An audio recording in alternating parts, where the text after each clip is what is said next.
بسم اللہ الرحمن الرحیم۔ ٹی جے سپیکس کے معزز ناظرین السلام علیکم۔ ناظرین محترم، یہ واقعہ اسلامی جمہوریہ پاکستان کے صوبہ سندھ کا ہے، جہاں ایک 40 سالہ نوجوان کا تعلق ہندو برادری سے تھا۔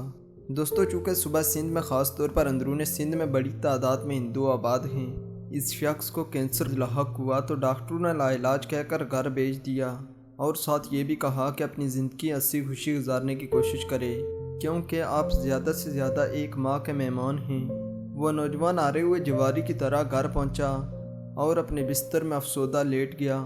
یہ سوچنے لگا کہ باقی کی زندگی کے چند دن کیسے گزارے جائیں، کیونکہ میں تو کچھ ہی دنوں کا مہمان ہوں۔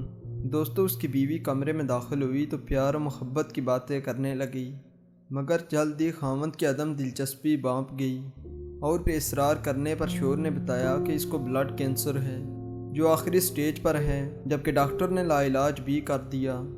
دوستو، اس موقع پر بیوی نے سنا تو ہنس کر بولی کہ آپ ایسے ہی پریشان ہو رہے ہیں، بھلا کینسر بھی کوئی بیماری ہے؟ آپ کو ایسی چیز پلاؤں گی جس کے پینے سے آپ مکمل طور پر صحت یاب ہو سکتے ہیں، لیکن اس کے بدلے میرے ساتھ ایک وعدہ کرنا ہوگا۔ جب بھی آپ صحت یاب ہوئے تو میں جو کچھ کہوں گی اس کو پورا کرنا پڑے گا، چاہے آپ اس کے لیے راضی ہوں یا نہ ہوں۔ اس پر شوہر حیران ہوا اور سوچنے لگا کہ جس بیماری کا علاج دنیا کے کسی بھی ڈاکٹر کے پاس نہیں، میری بیوی کے پاس وہ علاج کیسے ہو سکتا ہے؟ اس کے ہاتھ کون سا الادین کا چراغ لگ گیا ہے؟ دوستو، خاوند نے نہ چاہتے ہوئے بھی وعدہ کر لیا۔ اس پر بیوی بولی کہ آپ یہی بیٹھے، میں واپس آتی ہوں۔ کچھ دیر بعد بیوی واپس آئی تو اس کے ہاتھ میں ایک جگ تھا۔ اس نے خاوند کو کہا کہ آپ کو جب بھی پیاس لگے تو یہیں سے پانی پینا، دوسرا کوئی بھی پانی نہیں پینا۔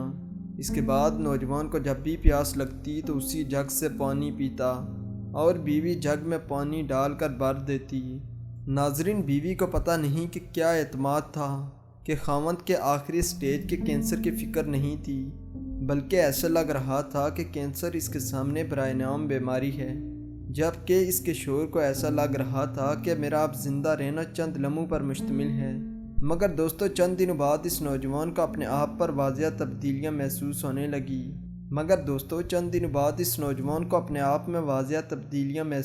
لگی۔ اسی طرح ایک ماہ گزر گیا، جبکہ بقول ڈاکٹر وہ تو ایک ماہ کا مہمان تھا۔ یہ سب خیالات اس کے ذہن میں گردش کر رہے تھے۔ اب تو وہ خود کو صحت مند محسوس کرنے لگا تھا۔ لیبارٹری میں جا کر ٹیسٹ کروایا تو ایک حیرت انگیز نتائج سامنے آئے۔ رپورٹ میں سامنے آیا کہ اب اس کو بلڈ کینسر ختم ہو چکا ہے۔ اس انکشاف سے نوجوان کو بہت حیرانگی ہوئی۔ وہ جلدی سے رپورٹ لے کر دوسری لیب گیا، وہاں بھی یہی جواب ملا کہ آپ کا کینسر تو ختم ہو چکا ہے۔ دوستو، اس نوجوان نے 4 الگ الگ لیبارٹریز سے ٹیسٹ کروایا اور یہی نتیجہ سامنے آیا کہ آپ کا بلڈ کینسر تو ختم ہو چکا ہے۔ وہ بھاگ کر گھر آیا اور بیوی کو جھوم کر کہا کہ تیرے پانی نے تو کمال ہی کر دیا۔ وہ اس کے پانی سے مکمل صحت یاب محسوس کر رہا ہے، جبکہ لیب کی رپورٹ نے بھی واضح کر دیا کہ وہ مکمل طور پر صحت یاب ہو چکا ہے۔ دوستو، دوسرے دن بیوی نے میاں کو وعدہ یاد دلایا تو اس نوجوان نے کہا کہ بالکل میں ہر طرح کا وعدہ پورا کروں گا، آپ بولو تو صحیح۔ اس پر بیوی بولی کہ آپ مسلمان ہو جائیں۔ شوہر کو بجلی کا جھٹکا سا لگا۔ مسلمان؟ تمہارا دماغ تو ٹھیک ہے، تم نے یہ لفظ کیسے بولا؟ تمہاری ہمت کیسے ہوئی کہ تم مجھ کو کہو کہ میں مسلمان ہو جاؤں؟ کیا تم خود مسلمان ہو؟ شوہر چلا کر بولا۔ ناظرین، بیوی نے کہا کہ ہاں، میں مسلمان ہوں۔ جواباً نوجوان نے کہا کہ لیکن مجھے تو بتایا گیا تھا کہ تم ہندو ہو، تمہارا تو پورا خاندان ہندو ہے، پھر تم مسلمان کیسے ہوئی؟ اس پر بیوی بولی کہ پہلے اپنا وعدہ پورا کرو، میں سب کچھ بتاؤں گی، ورنہ میں کچھ نہیں بتانے والی۔ دوستو، شوہر نے کچھ دیر سوچا اور پھر بولا ٹھیک ہے، میں مسلمان ہونے کے لیے تیار ہوں۔ اس نوجوان نے غسل کیا، لباس بدلا اور بیوی کے پاس آ بیٹھا۔ اس کے بعد کلمہ طیبہ پڑھ کر اسلام قبول کر لیا۔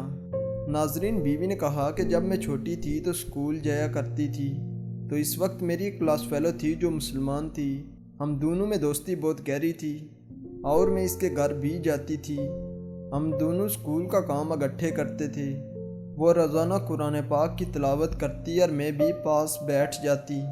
اس طرح قرآن پاک آہستہ آہستہ میرے اندر اترنے لگا۔ یوں ایک دن قرآن پاک ایسا اندر اتر گیا کہ میں چوری چھپ کر مسلمان ہو گئی۔